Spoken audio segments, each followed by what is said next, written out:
Bismillahirrahmanirrahim. Assalamualaikum warahmatullahi wabarakatuh. Alhamdulillah, awal tahun ini saya mendapatkan kesempatan untuk mengedit sebuah buku yang sangat penting dengan tema yang sangat mutakhir, yaitu tentang Tazkiyah Al-Nafs sebagai landasan pendidikan karakter. Jadi Tazkiyah Al-Nafs ini adalah praktik ibadah tasawuf amal, yaitu pembersihan hati melalui ibadah-ibadah sebagaimana yang dianjurkan dalam agama Islam. Paradigma daripada pemikiran Tazkiyah Al-Nafs dalam buku ini adalah pemikiran daripada Abu Hasan Al-Nadwi. Beliau adalah seorang Islamis yang sangat konsisten, sangat dalam keilmuannya, dan juga luas wawasan pengetahuannya. Sebagaimana kita ketahui, atau ada yang belum tahu ya, Abu Hasan Al-Nadwi ini adalah seorang ulama, cendekiawan, intelektual yang lahir dan dibesarkan di sebuah daerah di India bagian utara. Kalau tidak salah daerahnya itu Lucknow. Jadi kalau biasanya kita tahu India itu adalah film Bollywood yang terlalu banyak mengekspos daripada kebudayaan Hindu. Sebenarnya di India bagian utara itu kebudayaannya itu sangat syarat dengan kebudayaan Islam. Bahkan sebelum pembagian India itu sendiri, Pakistan itu adalah sebuah India yang sangat dominan dengan tentunya sangat didominasi oleh masyarakat Muslim. Jadi India bagian utara itu sebenarnya adalah sangat kental dengan kebudayaan Islam. Abu Hasan Al-Nadwi ini sendiri adalah seorang keturunan daripada dari Timur Tengah, yaitu dari Arab. Beliau adalah keturunan daripada Sayyidina Husain.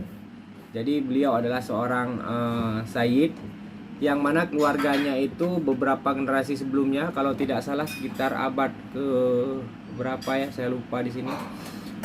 Itu kakek-kakeknya itu, kakek buyutnya itu pindah dari Arab ke India, lalu menyebarkan agama Islam di utara India.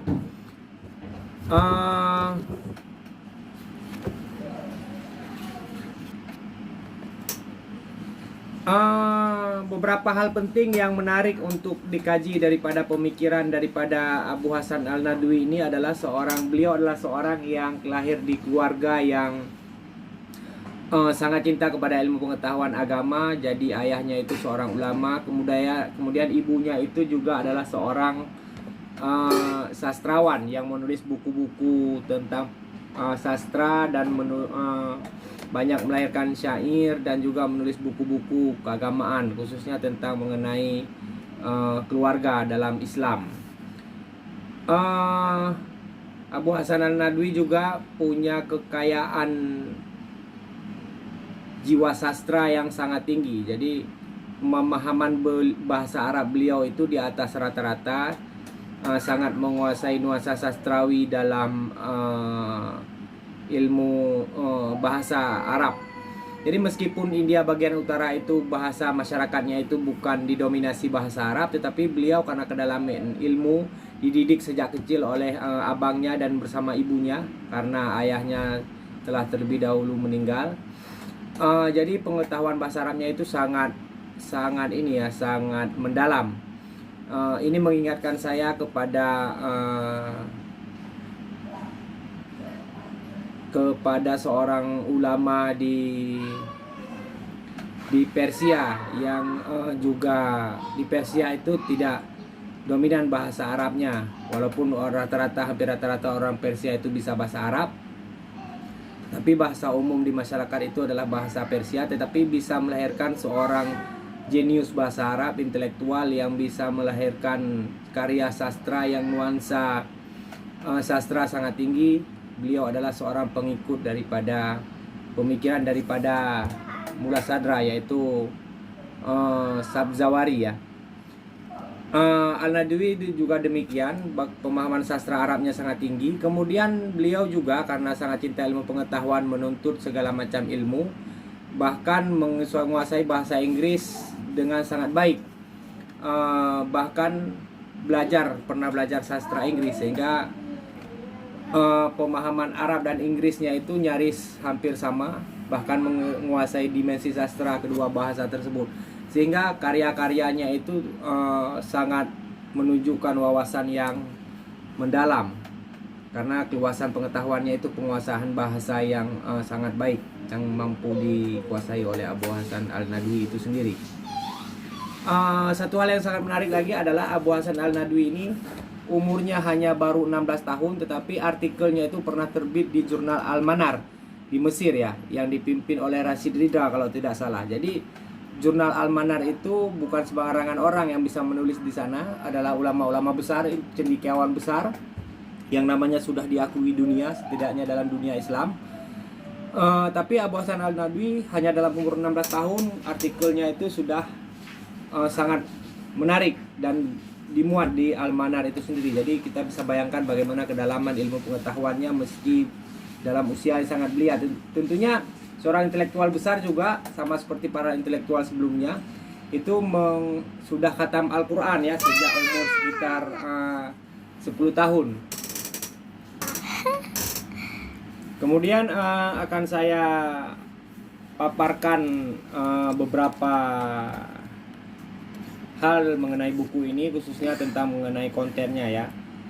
Pada bagian pertama itu membahas tentang gambaran umum daripada apa itu tazkiyah al-nafs, kemudian menjelaskan tentang bagaimana potensi alamiah manusia dan hubungannya dengan tazkiyah al-nafs. Kita tahu bahwasanya manusia itu adalah selain berdimensi jasmani juga adalah dimensi rohani, yang mana dimensi rohani ini sangat penting dan dia itu sangat berhubungan, dan itu dimensi rohani itu adalah salah satu hal yang sangat penting bagi manusia, sehingga manusia harus membersihkan jiwanya supaya mengalami peningkatan kualitas, dan itu merupakan salah satu kenapa manusia itu diutus ke muka bumi. Kemudian pada bagian selanjutnya membahas tentang sangat detail sistematis tentang mengenai kehidupan dan perkembangan intelektual daripada Abu Hasan Al-Nadwi. Bahkan seorang ulama besar itu pernah menulis, namanya Yusuf Al-Qardawi, ulama besar dalam dunia Islam, ahli fikih, itu pernah menulis biografi tentang Abu Hasan Al-Nadwi yang menunjukkan kekagumannya terhadap ulama dari India ini. Kemudian bagian keempat itu membahas tentang bagaimana tazkiyah al-nafs itu menurut perspektif daripada Abu Hasan Al-Nadwi, kajian ontologis, epistemologis, dan aksiologisnya. Kemudian pada bagian kelima yang merupakan bagian inti daripada buku ini, yaitu mencoba mengkaitkan bagaimana konsep tazkiyah al-nafs Abu Hasan Al-Nadwi dengan pendidikan karakter hari ini. Jadi konsep karakter yang dicetuskan oleh Kementerian Pendidikan itu sekitar ada, kalau tidak salah, 18 konsep karakter ya. Nah, jadi bagaimana 18 konsep karakter itu dikorelasikan dengan konsep tazkiyah al-nafs daripada Abu Hasan Al-Nadwi ini. Saya kira buku ini tidak hanya berkontribusi untuk memperkenalkan seorang ulama besar dalam dunia Islam yang kita sering abaikan, yaitu dari daerah India, dan pemikirannya sebenarnya sangat kontributif bagi masyarakat muslim di Indonesia. Tentu ini perlu diteruskan kajiannya mengenai pemikiran dari Abu Hasan Al-Nadwi ini sendiri. Kemudian juga mengenai konsep tazkiyah al-nafs itu kan sudah ada beberapa ulama ya, kajian-kajian penting mengenai tazkiyah al-nafs, tetapi perspektif dari Abu Hasan Al-Nadwi ini punya keunikan tersendiri dan sangat penting untuk kita pelajari. Kemudian kita melalui buku ini bisa mengetahui sekilas gambaran tentang bagaimana kebudayaan daripada di India bagian utara, itu budaya Islam di India bagian utara. Kemudian ini sangat penting bagi pengembangan konsep karakter di Indonesia, dalam khususnya mengenai tentang pendidikan. Jadi pendidikan karakter itu sebenarnya bisa diperkaya melalui kajian-kajian dari berbagai literatur referensi. Salah satunya bisa melalui Tazkiyah Al-Nafs, termasuk melalui Tazkiyah Al-Nafs daripada Abu Hasan Al-Nadwi ini sendiri. Jadi buku ini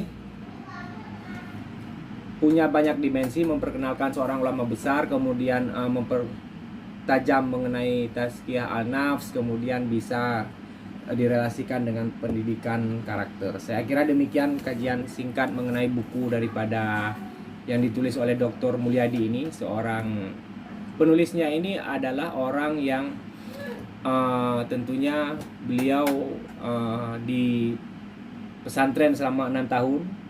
Kemudian setelah itu kuliah S1 dan S2 di Lucknow, India bagian utara, mengambil jurusan kajian agama dan bahasa Arab di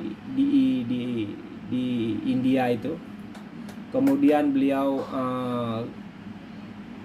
bisa kita pahami bagaimana penguasaannya terhadap seorang ulama di tempat penulis buku ini sendiri mengambil ilmu pengetahuannya, menuntut ilmu. Jadi tentu bahwa penulis buku ini, Dr. Mulyadi, sudah sangat paham tentang budaya di India bagian utara dan sudah lama mengkaji tentang pemikiran daripada Abu Hasan Al-Nadwi ini, sehingga buku ini sangat otoritatif ditulis oleh penulisnya ini, yaitu Dr. Mulyadi. Saya kira demikian. Billahi taufiq wal hidayah. Assalamualaikum warahmatullahi wabarakatuh.